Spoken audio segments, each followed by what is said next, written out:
Hello, and welcome back to another reading. Checking the mic, we're good. I am so glad you could join me today for another reading. You know, if I were in a different mood, I would redo that intro. But I'm pretty meh right now. So, again, as always, thank you to my patrons. You guys are amazing. There's been like a bunch of new ones of you over the last several days. So welcome. If you would like to join my Patreon, I have as low as a $1 a month tier, and then a $3 and a $6. You get different rewards. Every Patreon member gets the link to the Discord server where we just hang out. We talk about D&D, talk about Redwall books, and everything like that. So if you want to get in on that, they're as low as $1 a month. But with that out of the way, I have me mug, me tankard. And the book. Turn that over in case I get notifications. With that, we are going to jump right back in to The Legend of Luke by Brian Jacques, Chapter 28. Luke was already up, having taken last watch of the night. The Sena lay moored on the east bank of the canal-like channel running between twin islands. Luke leaned on the starboard rail, watching the day break still and humid, with leaden overcast skies. Cardo came out of the main cabin, bearing an old shield that he used as a tray. On it was a beaker of hot mint and dandelion tea, accompanied by a warm scone spread with stiff comb honey. He winked at Luke. "Morning, mate. Get that down you. I was up a while before dawn, so I tried me porridge, bacon scones." Luke seated himself on a coil of rope, sipping gratefully at the hot tea and nibbling gingerly at the scone. He surveyed the island's two massive hills, which looked silent and oppressive, with the heavy gray sky cloaking their summits in mist. Wouldn't surprise me if we had a wee spot of rain today, Cardo. Well, this scone tastes good, matey. Where'd you learn to bake stuff like this? Cardo stared down the channel to the open sea beyond. "'Twere a recipe Bo taught me. I miss that old hare. He was a good friend to me." Luke put a paw around Cardo's shoulder. "Aye, so do I. Strange, but we never know the true value of friends and family till they ain't with us anymore. Come on, matey, buck up. I can hear our crew waking. Moping about won't help us. Best to keep ourselves busy, eh?" The crew of the Sena had nothing but praise for Cardo's good cooking, and it cheered him greatly. After breakfast, Luke reviewed their position and gave orders. "Cardo, see if you can cook up a lunch to show us that breakfast wasn't just a flash in the pan. Cordell, pick a couple of good patches to help you repair the sails. Cole, Deno, and Doolum, I want you to strip down the mainmast and bind it tight with a strong greased line. That willow never broke, it only cracked. Will be good as new once it's bound and tightened proper. Verg, get your weapons and come with me. We're going up that big hill yonder. Let's see if we can find a decent piece of wood to fashion a new jib from. Right, off to work now, crew, and keep your wits about you and both eyes open. 'Tis strange country." The hill turned out to be a complete disappointment. There were no proper trees with trunks and stout limbs growing there. Luke snorted in disgust as he swiped with his sword at one of the tall, feathery bushes which grew in profusion on top of the slopes. Verg picked up the branch his friend had lopped off and inspected it. Too thin and brittle. Wouldn't even make a decent firewood. Wouldn't find a decent jib spar growing hereabouts. Luke peered uphill into the warm, humid mist. Looks pretty much the same all over, Verg. Why don't we go back down and try searching the channel edges for a good piece of driftwood? Might have been some timber washed up there. Verg, what's the matter, mate?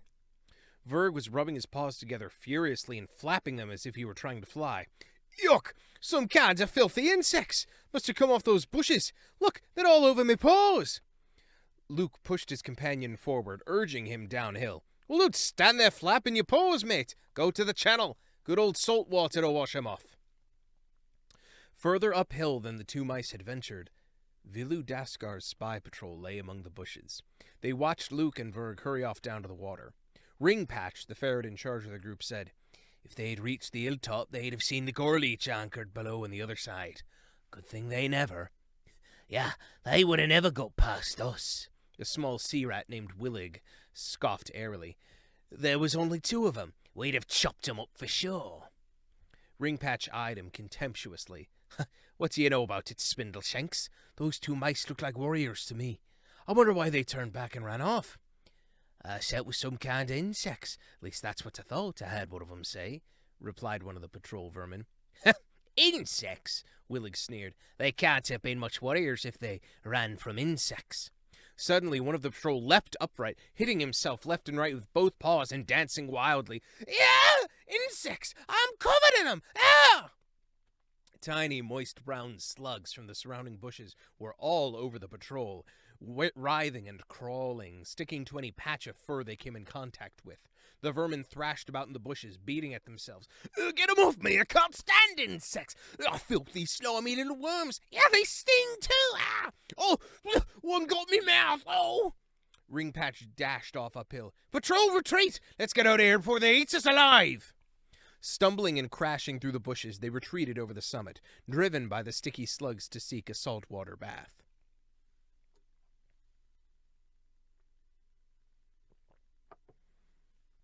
Verg had just finished scouring his paws in the channel shallows when he cocked an ear upward. Listen, do you hear something? Like a kind of high-pitched squealing noise coming from that hilltop near there.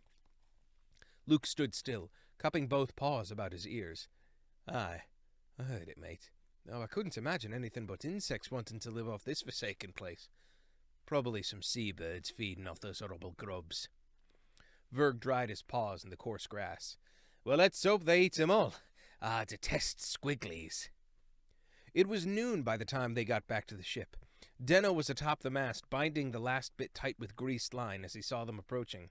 Ahoy, crew! Looks like Luke and Verg found us a jib spar. Willing paws helped the pair carry a long, stout limb of some unidentifiable wood aboard the vessel. Cole inspected it, nodding his approval. Tough, oily-looking wood. Let's strip the bark off and measure it again the broken jib for size. It proved an ideal replacement for the old spar. By mid-noon they had it fixed. Rigging and fresh-patched sails were hauled, and Luke paced the deck, checking all was shipshape. Good as new, the old tub looks, mates. I'm famished. What happened to that lunch Cardo was supposed to be cooking? Cardo popped his head around the galley door. Go and seat yourselves in the cabin. 'Tis about ready. The Seina's cook had triumphed again. Cardo had used most of the dried fruit to make a hefty steamed pudding covered with a sauce made of pureed plums and arrowroot, and there were beakers of old amber cider to drink it with. Luke voted the meal so delicious that he proposed Cardo be made ship's cook for life. Ladle clutched to his chest, Cardo bowed proudly as the crew applauded. Good old Cardo! More power to your paw, mate! Aye, second helping's there, cookie, me darling. Aye, and keep the scones coming for breakfast every day. What's for supper tonight, matey? Anything tasty? Knowing he had a newfound power to wield, Cardo laid the law down to them, shaking his ladle officiously. So I'm ship's cook now, eh?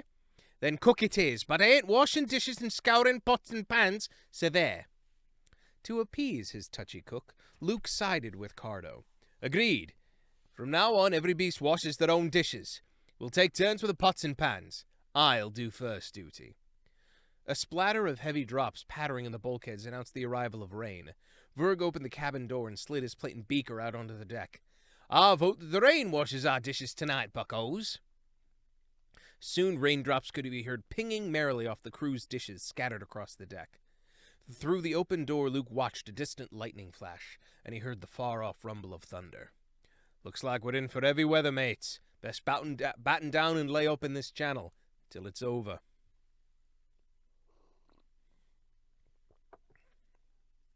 Rain continued into the late evening, but the crew were snug and dry in the cabin, glad of the respite from sailing.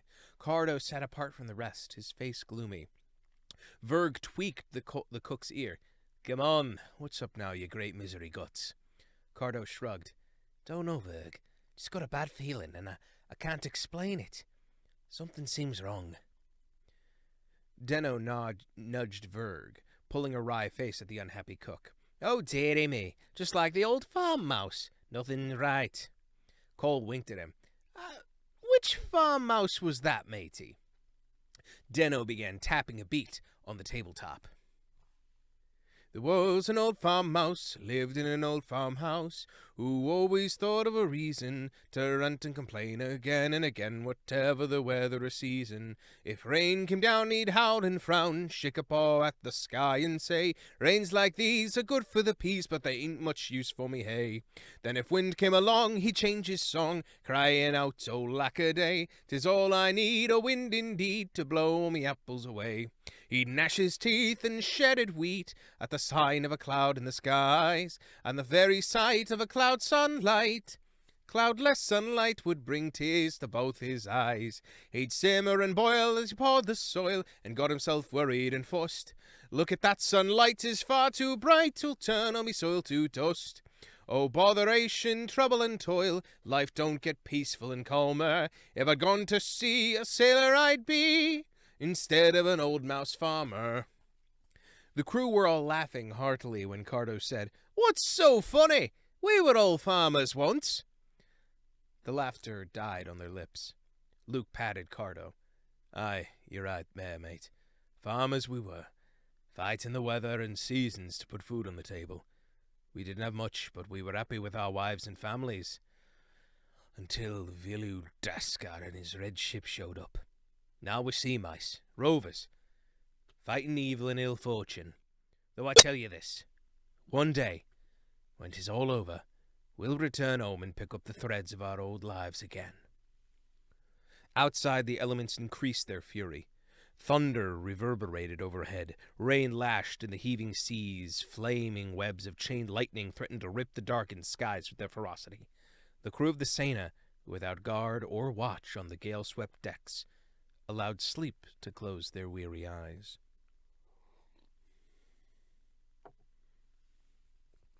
Most of the night, the storm prevailed.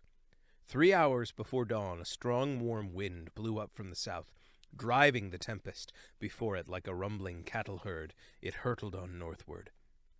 Peace and calm were restored to the seas in its wake. Humidity returned, bringing with it a dense, foggy bank, which hung over the twin islands and their channel like a pall. The Gorleech put out to sea. Then Vilu Daskar ordered her turn about, a league out, to face the channel. An hour before dawn he gave the command. "Bullflay! Tell your drummer to beat out full speed. Don't spare the whips. I want the ship to run up that channel as if hellhounds were chasing it. Stand ready, my scurvy sea rogues. There's slaves to be taken." And that is where we'll end it. Thank you so much for joining me again tonight. I do hope you enjoyed the reading. If you did enjoy it, please consider liking, sharing, subscribing, and all that. And if you really enjoyed it, consider joining my patrons. As said before, you get special access to stuff. Patrons at $3 and ups also get download files of my parodies. So if that's something you're interested in, definitely check that out and help me quit my job. But thank you guys so much for joining me tonight. I hope you have a good week. Stay safe. Wash your hands. Bye, guys.